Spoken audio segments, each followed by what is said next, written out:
You see down below, the first section is chapter 13. So we'll start at 2 Samuel 13. But before we do that, I want to make sure we understand what we're talking about.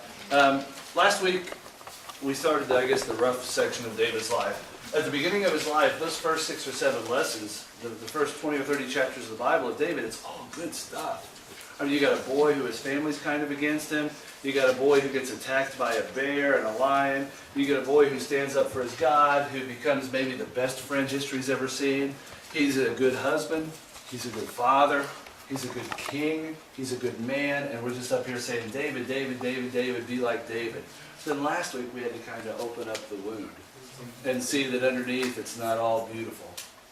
And we had to talk about what David did and how he tried to cover that up. And then today it gets even worse because we see the aftermath of sin. Before we go any farther, just make sure we understand what we're talking about. What is sin? Who can give us just a real quick definition? What's a sin? All right, something you do what's wrong. Exactly right. How do we define right and wrong? How do you know something that's wrong, John? Noah? It goes against God's will. Okay, it's something God would never do. That's a great definition. It's also something that leads to consequences. Okay? Somebody give me an idea of what's a wrong behavior. Just throw out a wrong behavior. Murder. Okay? If I murder somebody, what's going to happen to me? I'm probably going to go to jail if I don't get, well, if I don't get killed. All right, like if I killed your brother, what would you want to do to me? Okay. And a lot of good wars have started that way. So it leads to bad results, so therefore we say it's a wrong behavior, it's a sin. Okay? We can say the opposite is also true. What's a good behavior? It's something God would always do. It's something that leads to good results. So my next question is, why do we in church and in your parents and in your schools talk so much about right and wrong? You can't do this, you can't do that, you have to do this, you have to do that. Why does it seem like the world has a preoccupation with your behavior? What is God? It seems like if we read through the Bible, isn't half the Bible? Do this, don't do that. Why is the Bible so preoccupied with your behavior? Oh, yeah, you're right. Because you can do one thing and you can just eat down.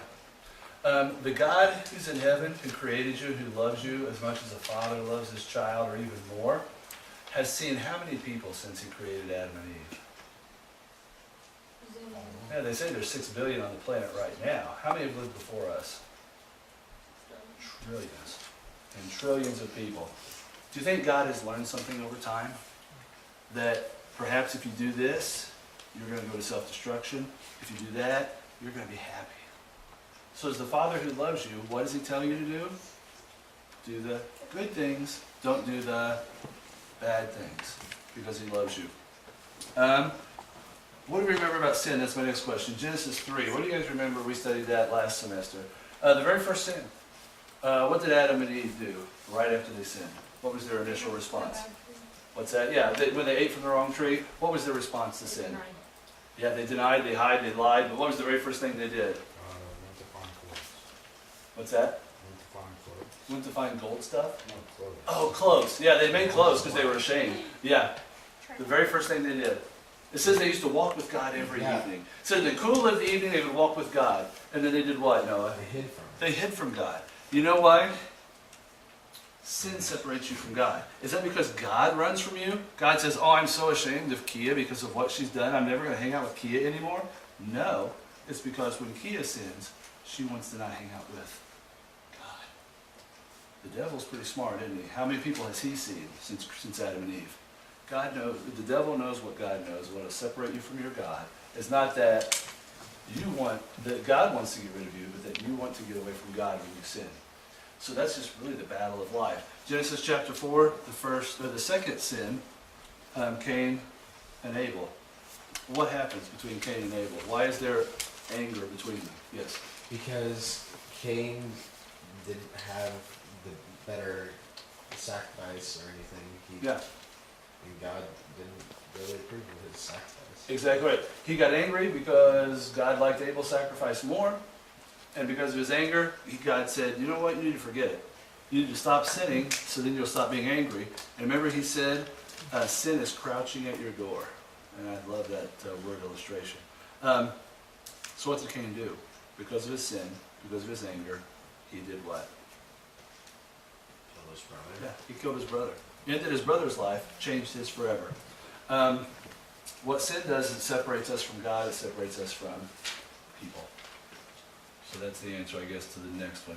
Whenever I become whenever I start sinning, I start losing a lot of friends and a lot of people. I start losing my reputation and respect. And also I start running away from my God. And that's what the devil wants. So the whole of life as kids is going to be fought with the devil trying to get you to do wrong things. And God trying to get you to good things. You'll have a lot of voices in your life. Some voices will be pastors and teachers and parents who they'll be on God's side cheering you along. Hey, do what God says, do the right things, go to bed, eat your vegetables. Trying to encourage you to, respect others. Don't text when you should be sleeping. All those kind of things. Then you're also going to have some people on the other side in the world who'll be trying to do the devil's work for him. Hey man, who cares? It's only one pill. Hey, if you love me, you'll do this. And on the voices will go in your life, and you'll have to decide.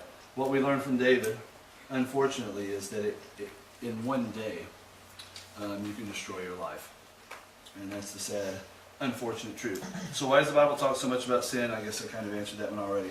Hey, you're in 2 Samuel 13. Let's go. Tyler, how about if you don't read, just because it's going to be hard for you to read and do that at the same time. So Hannah, will you start us off? And guys, let's keep doing what we're doing. Just kind of loop around.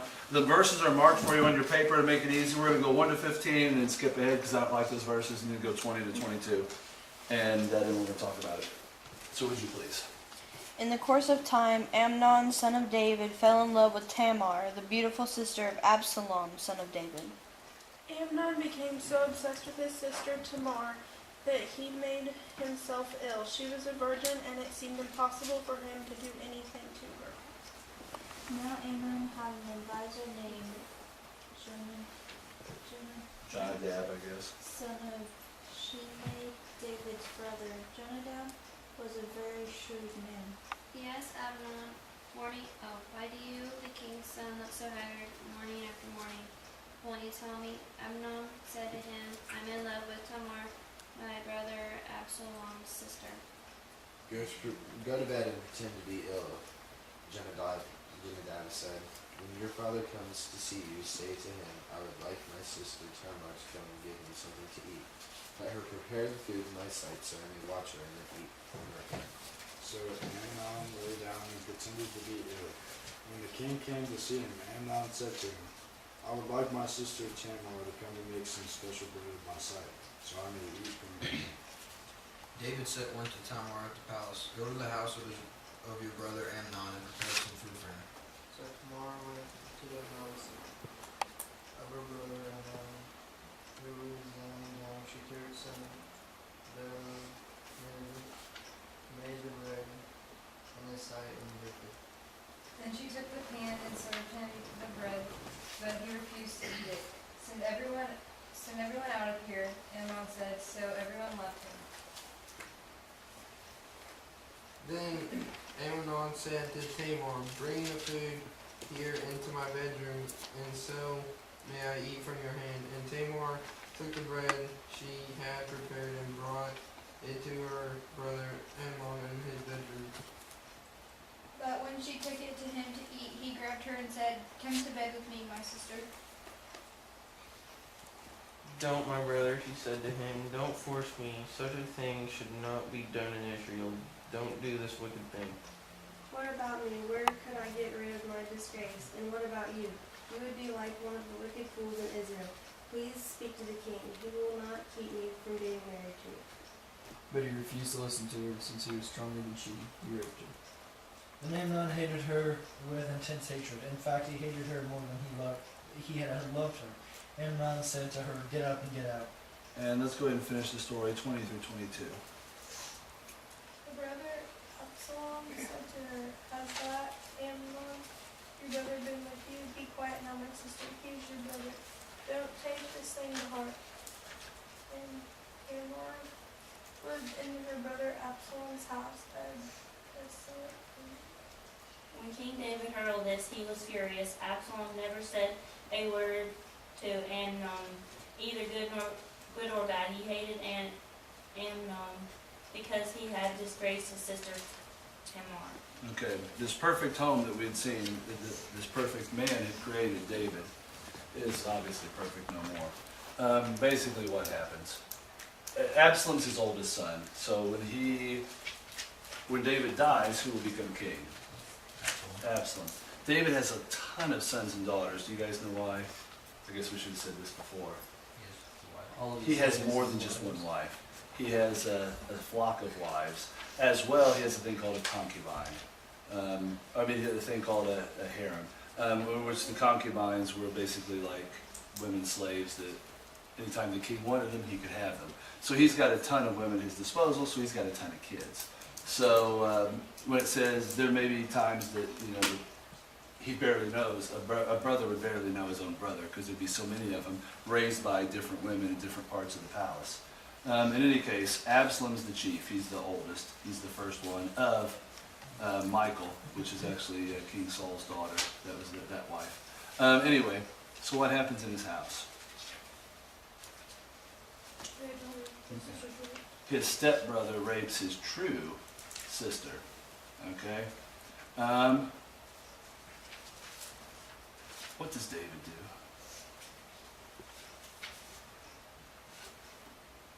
He gets mad. It only mentions one. Yeah, he gets mad. What does he do? No. Honestly, he does nothing. Now, this same David, remember the time when God was being made fun of by the giant Goliath? And David got mad then. What did he do? Yeah, he killed him. David got mad a lot when Saul was chasing him in a cave. What did David do? Kind of embarrassed the king, didn't he? Refused to hurt him. All of his life, David's been a man of action. And now what does David do? His son rapes his daughter. And what does he do? Nothing. We see in the story later, Absalom kills his brother Amnon because, well, he's David-like. But I guess the question, why? Why would David do nothing? Why would he just sit there? What's that?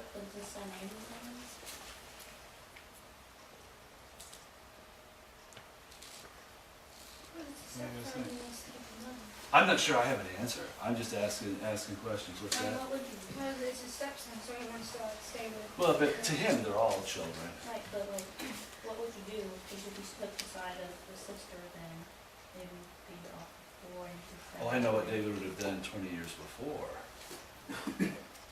But what does David do now? Okay, I think we'll be able to add up. But just store this in your memory bank because we're going to have 4 things we talk about. Let's flip ahead. It's only a chapter or 2 in the Bible. I guess we flipped the page already, haven't we? 2 Samuel. No, we haven't. I just lied. 2 Samuel 15. So this same Absalom, who actually is, in my opinion, become more David-like than David, although he's not a man after God's own heart, of course. Let's read what he does. 1 through 6, and then let's flip ahead to 13 through 15. I do not know who read last. Okay, Rachel, would you start us off? In the course of time, Absalom provided himself with a chariot and horses, and with 50 men to run ahead of him. He would get up early and stand by the side of the road leading to the city gate. Whenever anyone came with a complaint to be placed before the king for a decision, Absalom would call out to him, "What town are you from?" He would answer, "Your servant is from one of the tribes of Israel." Then Absalom would say to him, "Look, your claims are valid and proper, but there is no representative of the king to hear you."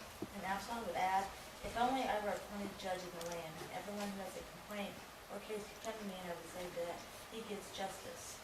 Also, whenever anyone approached him to bow down before him, Absalom would reach out his hand, take hold of them, and kiss him. Absalom behaved in a way toward all the Israelites who came to the king asking for justice. So he stole the hearts of the people of Israel. And then ahead to 13. A messenger came and told David, "The hearts of the men of Israel are with Absalom." Sorry, where are we? 14. Wait. Chapter 15, verse 14. Alright.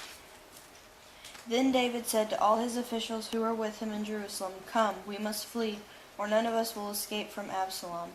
We must leave immediately, or he will move quickly to overtake us and bring ruin upon us and put the city to the sword. The king's officials answered him, "Your servants are ready to do whatever our lord the king chooses." Okay, in this section we just read, what does Absalom do? You don't know. He kind of wins the people's hearts and kind of conspires in a sense. Yeah, it's not good, but David's not being much of a king. He's not hearing people. He's not giving justice. Part of what the king did was he decided between people. Like, say, if Noah said, "I've got a problem with Elizabeth, she keeps stealing my sheep." You'd go to the king. The king would say, "Give her the sheep back." The king became the court system of their day. And the king wasn't seeing people. He wasn't doing anything. So Absalom set up court outside. You'd go see Absalom. He would tell you what to do. He's the prince, after all. And he would make justice. The people loved him. The people want him. As a people, would you rather have the guy who's out front doing stuff, helping you out be the king, or the guy who's in his palace doing nothing be your king? Well, the people want him. So Absalom, unfortunately, Absalom falls for that old trick and says, "Yeah, I'll go ahead and be the king. My dad hasn't died yet, but I'll go ahead and take his throne." What does David do? Please? He runs away. Have you ever seen David run before? Yes. When Goliath was in the battle, he ran to him. When the Philistines were outnumbered 100 to 1, he ran too. He fled for a while. He ran from Saul because he wouldn't hurt the Lord's anointed. Yeah. He didn't flee out of fear for Saul. He fled because he didn't want anybody to hurt God's special chosen king. And here's David running from his own son. Here's my question, why? He's embarrassed. He's afraid. I mean, this guy that killed a giant is now afraid of his son. I mean, I know Sam's a big boy, but I'll never be afraid of him. I'll always think I can take him down. I guess it's just how dads are. Put that in your memory bank. Let's do a couple more stories, and then we'll see if we can add it all together. We're ahead of chapter now 16. Macy, you read last, is that correct? Okay, could you start us off? Let's do 5 through 10. This is on their way out of town. He's running from his own son. One verse I left out earlier is, the army comes to David and says, "We'll fight for you, and we'll kill Absalom for you, and then you won't have a threat to your throne anymore." And he says, "No, let's run." He even had the army, and he was still afraid. Okay, let's go ahead, Haley, and start verse 5 of chapter 16. As King David approached Bahurim, a man from the same clan of Saul's family came out from there. His name was Seymour, son of Jerah, and he cursed as he came out. He pelted David and all the king's officials with stones, though all the troops in the special guard were on David's right and left. As he cursed, Shimei said, get out, you murderer, you scoundrel." The Lord has repaid for all the blood you shed in the household of Saul, in whose place you have reigned. The Lord has handed the kingdom over to your son Absalom. You have come to him because you are a man of blood. Then Abishai, son of Zeruiah, said to the king, "Why should this dead dog curse my lord the king? Let me go over and cut off his head." The king said, "What do you call him on your sons of Zeruiah? If he is person who uses the Lord, said to him, First David, could he ask, why do you do this?" Okay, so what happens? This guy's Shimei. Let's call him Shimei. What does Shimei do? Comes out and cursing David. Starts cursing David. Starts throwing rocks at David. What does David do? Okay. He says, "Well, that's meant to be." Well, I must deserve it. I've been bad. Let me throw some time at you. At this time, we know Solomon's about 20-ish. Solomon was the second son of David and Bathsheba. The first son died. So how long ago was David's sin with Bathsheba? About 20 or so years. Quite a few years, I'm guessing. Yeah, we don't know how much time was in between the two kids, but at least 20-some years, maybe 30. We're told David was king in Israel for 40 years on the throne. 10 years before that, he was king in the caves. So we can pretty much guess that 22, 25 years before was when David did the nasty with Bathsheba. What I'm saying is, how long is David still holding on to his sin? He says, it's okay, Shimei, I should do this. I am a man of blood. I killed Uriah the Hittite. And actually, we skipped all the good things. Afterwards, David did a lot of good stuff. He defeated a lot of people. He dispensed a lot of justice in the land. And here he says, no, I still deserve this. How long is it? Years. 25 years, yeah. Had God forgiven David? Yeah. We actually found that out before Nathan left. Because of David's reaction, David saying he did what he did and accepting the punishment and confessing what he did, God says, I forgive you. There's still going to be consequences, but I forgive you. Who hasn't forgiven David? David. You guys see what sin does? God can forgive you. Others can forgive you. But what happens?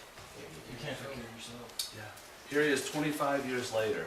Now what would the David before Bathsheba have done if a guy came out, started cursing him, cursing God, and throwing rocks? Throwing how? David knew a little bit about throwing rocks, didn't he? Exactly right. He wouldn't have put up with it. But now here he is. Guys, flip ahead to Psalm 22. As you know, David wrote part of the Bible. He wrote more Psalms than anyone else. He didn't write all the Psalms. He wrote more than anyone. Now, I can't even say most because he didn't write over half of them. But he wrote a bunch. And thankfully for us, he wrote them all of his life. He wrote them when he was a little boy in a field guarding the sheep from a bear and a lion. He wrote them when he was running from Saul. He wrote them when he was sitting on the throne. He wrote one the day after Nathan came and told him what he'd done wrong. He wrote some when he was running away from Absalom. And this one here is one of those. We find out because of one clue. I'll point it out to you later. But a powerful psalm. Can we read here the marked verses? John, did you read last? Oh no, it was Dusty that read last. Okay, could you start us off? Let's read 1, 2, and then 6, 7, and then 12 through 18. And see if we can start putting the final clues together to what's going on in David's life. So Psalm 22. Oh my God, why have you forsaken me? Why are you so far from saving me, so far from the words of my groaning? Oh my God, I cry out by day, but you do not answer. By night, and I'm not silent. And then 6 and 7. But I am a worm and not a man, scorned by men and despised by the people.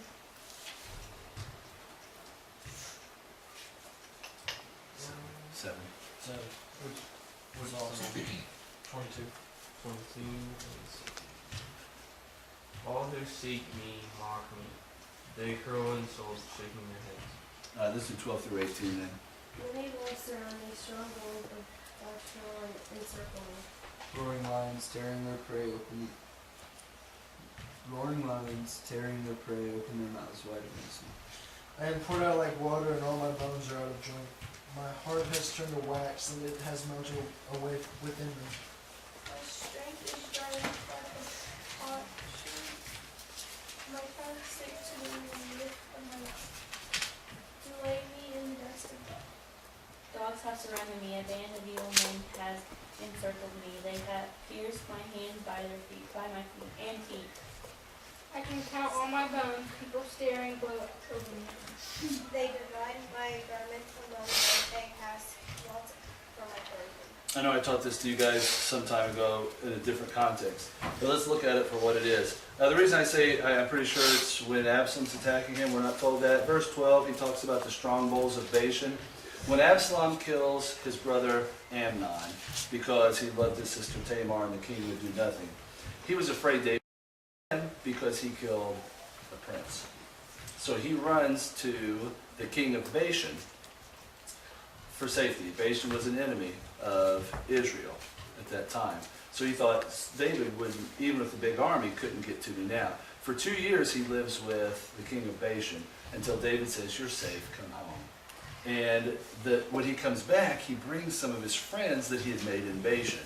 So who would be the bulls of Bashan that surround him? I think it would be Absalom and Absalom's friends that he brought back home from that land. Anyway, let's describe David. Look at verses 1 and 2. What do we see about David? What does he say? What does he say? Yeah. The guy who wrote, "The Lord is my shepherd," if you turn over to Psalm 23, the same hand that wrote, "The Lord is my shepherd, I shall not want. Yea, though I walk through the valley of the shadow of death, I will fear no evil." Look at verse 1. My God, why have you forsaken me? Okay? I cry out by day, you never answer me. Look ahead to 6 and 7. I'm a worm. People mock me. We just read about that with Shimei. And then flip forward to 12. I'm surrounded. My body, my bones are, and my joints are all out of whack. My body's poured out. I can see my own bones when I look at my body. Okay, what's going on with David? Falling apart. He's falling apart. He's not eating. He's not sleeping. He can't talk to people. He feels like God has left him. I'm going to throw out there, guys, I think David is seriously, magnanimously, hugely, chronically depressed. That's all I can say. There's a David who says, I don't care if I eat, I don't care if I die, I don't care if I live, I don't care anything. My son raised my daughter, I don't care. People need justice, I don't care. My son wants the kingdom, I don't care. For 30-some years, I see a David who lives in a depressive state. And my question is, why?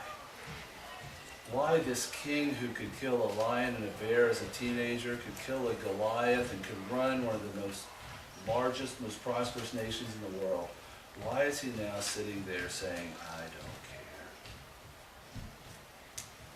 There's only one reason. All this happens after He murders Uriah. And just the thing that I guess want to encourage with you kids, every single one of us, and I know because I'm one of us, every single one of us thinks, not me, I'm different, I'm stronger, I'm better, I can handle this. Let me tell you what, guys, the man after God's own heart couldn't handle it. We are all one stupid decision from changing the rest of our lives. That's why pastors teach about sin. That's why parents talk about good choices so much. Because you're one drunk driver away from your life being changed forever. You're one bad night in the backseat of the car. You're one pill away from changing your life. And actually, it doesn't hurt just David. Who else gets hurt in all this? Think his wife is real happy? You think Bathsheba has the life of Riley? She married this great man, and what does she get? Do you think his children are real happy? I think the kingdom is just going swimmingly. All right, guys, when we sin, we don't just affect ourselves, we affect those people who have taken a chance to be vulnerable enough to love us. We hurt those closest to us. I guess the purpose of tonight's lesson is to motivate us. Man, if you guys are at a spot where you're about to make a bad choice, please think about your future. Let's go to D groups. Let's finish talking about it there.